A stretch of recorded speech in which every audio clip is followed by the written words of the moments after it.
Halo, saya ingin bercerita tentang pengalaman saya yang berkaitan dengan hal mistis. Perkenalkan, nama saya Olivia. Saya anak sulung dari 3 bersaudara. Di keluarga saya, hanya saya yang memiliki kemampuan melihat mereka. Sebenarnya saya dari kecil sudah sensitif dengan hal-hal berbau mistis.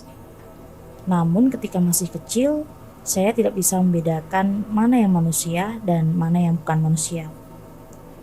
Karena mereka kerap menirukan rupa mama saya. Maka dari itu, saya hanya menyimpan sendiri pengalaman ini karena saya masih berpikir bahwa selama ini itu mama saya, padahal bukan. Pernah suatu ketika saya masih SD kelas 1, di keluarga saya itu mama dan papa saya adalah tipe orang yang suka bangun pagi-pagi sekali untuk bekerja. Orang tua saya bekerja sebagai pedagang di toko sembako.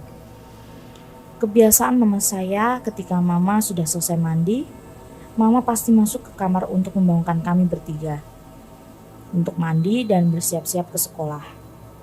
Nah, di kamar itu kami memang tidur berlima. Tapi kalau malam hari, saya dan adik saya yang nomor 2 tidur di kasur yang diletakkan di lantai. Sedangkan papa, mama, dan adik bungsu yang tidur di tempat tidur. Ketika pagi itu, mama saya menyuruh saya dan adik saya yang nomor 2 pindah ke tempat tidur soalnya kamar mau dibersihkan sama mama. Tempat tidur itu terbuat dari kayu yang mengkilap, mirip seperti kaca. Jadi kalau saya tidur menghadap kepala tempat tidur itu, saya bisa melihat muka saya dan pintu kamar.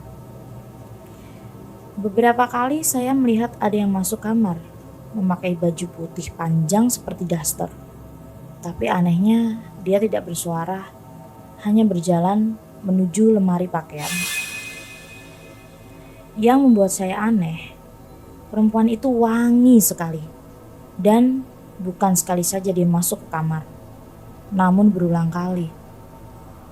Dan saya waktu itu masih kecil, jadi belum berani menoleh untuk melihat seperti apa perempuan itu. Beberapa tahun kemudian, ketika saya SMA, saya dimasukkan ke asrama oleh orang tua saya. Asrama ini letaknya berbeda kabupaten dengan orang tua saya. Pernah suatu ketika, asrama mati lampu di jam 3 subuh. Lalu saya pindah ke tempat tidur teman saya. Sebut saja namanya Lita. Tempat tidurnya itu berada di tingkat. Nah, waktu saya habis naik tangga tempat tidur Lita, saya melihat ada adik tingkat saya, namanya Mochi, sedang duduk di tempat tidur tingkat lainnya yang kebetulan dekat dengan tempat tidur Lita. Itu kira-kira dipisahkan 2 tempat tidur saja. Anehnya, si Mochi duduk di tempat tidur yang kosong dan posisinya membelakangi saya. Saya ingat betul kalau pagi itu si Mochi memakai baju bola berwarna biru. Saya pikir, ngapain si Mochi duduk di situ? Ketika saya ingin mendukung Mochi, saya melihat di tempat tidur lain yang berbeda dengan tempat tidur Lita, si Mochi ternyata sedang tidur berdua dengan Ozzy. Di situ saya langsung mematung. Dan saya langsung berbaring dan mengucap doa agar bisa tidur.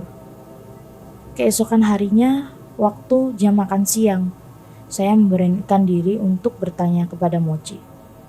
"Dek, kok kamu semalam duduk di tempat tidur kosong?" Si Mochi jawab, "Enggak kok kak, saya semalam tidur sama Ozzy. Ngapain juga saya duduk di tempat tidur kosong?" Saya jawab lagi, "Enggak kok, kakak lihat kamu duduk di tempat tidur kosong, pakai baju biru bola kan?" Dan jawaban terakhir si Mochi yang bikin saya terpaku.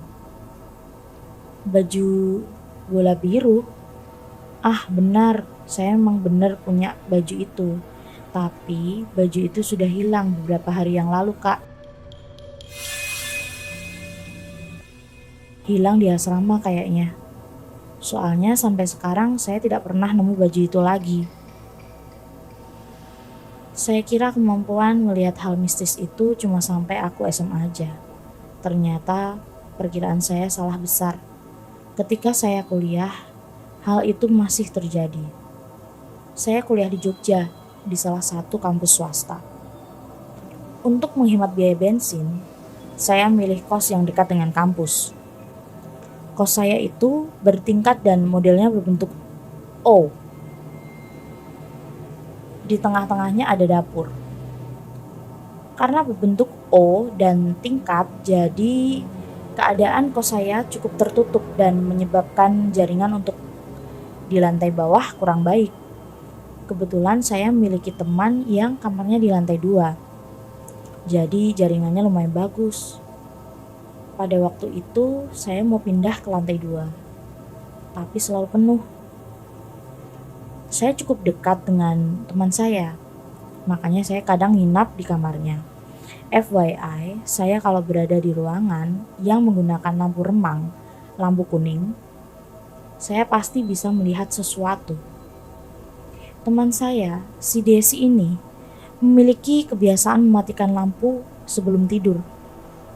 Maka dari itu, dia memakai lampu tumbler yang berwarna kuning supaya kamarnya tidak gelap-gelap amat.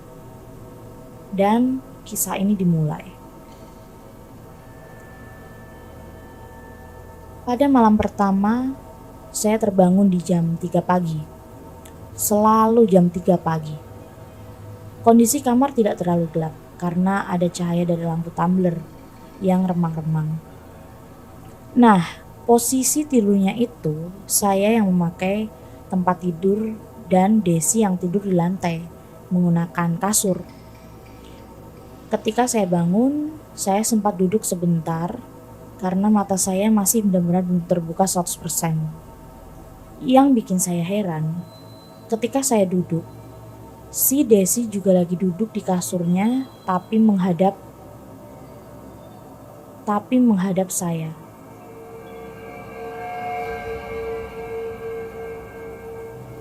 Saya masih berpikir, oh palingan dia juga kebangun kali. Lalu saya kembali tidur. Pada malam kedua, saya terbangun lagi di jam 3 pagi. Kondisi kamar masih sama, dan saya duduk sebentar sambil melihat keadaan kamar. Dan ternyata si Desi juga lagi duduk menghadap saya. Namun kali ini saya sadar itu bukan Desi. Karena ternyata si Desi yang asli lagi tidur. Lalu cepat-cepat saya tidur membelakangi si Desi itu dalam tanda kutip. Pada malam ketiga, saya terbangun lagi di jam 3 pagi. Saya memang selalu ngecek HP sebelum duduk. Tapi hari itu saya tidak duduk seperti biasanya. Setelah saya mengecek HP, saya kaget. Karena di depan cermin Desi ada seorang perempuan berkebaya merah dan menggunakan rok kain batik sedang duduk menghadap cermin. Jadi di dalam kamar Desi itu ada sebuah meja rias yang ada kursinya. Nah, si perempuan berkebaya itu sedang duduk menghadap cermin yang posisi duduknya itu membelakangi saya. Perempuan itu duduk sangat anggun, layaknya putri kerajaan. Saya memang tidak melihat mukanya, tapi saya merasa bahwa si perempuan itu cantik sekali. Rambutnya pun disanggul layaknya seorang putri kerajaan zaman dulu. Saya di situ kaget. Dan saya langsung sadar kalau itu memang bukan manusia. Karena kalau dipikir-pikir, dia itu siapa kok malam-malam pakai kebaya, duduk di meja rias orang, kan aneh. Tapi yang membuat saya tidak bisa lupa, yaitu si perempuan itu tiba-tiba lari, naik, duduk ke atas dada saya, dan dia mencium saya di hidung dan dia sempat tertawa cekikikan kecil, saya benar-benar bisa merasakan napasnya di muka saya. Saya saat itu cuma bisa merem tanpa berani membuka mata saya. Entah bagaimana saya bisa tertidur sampai pagi. Semenjak saat itu, saya tidak pernah tidur lagi di kamar Desi. Tapi saya juga tidak menceritakan kepada Desi soal kejadian 3 malam berturut-turut itu. Karena saya takut si Desi malah pindah kos.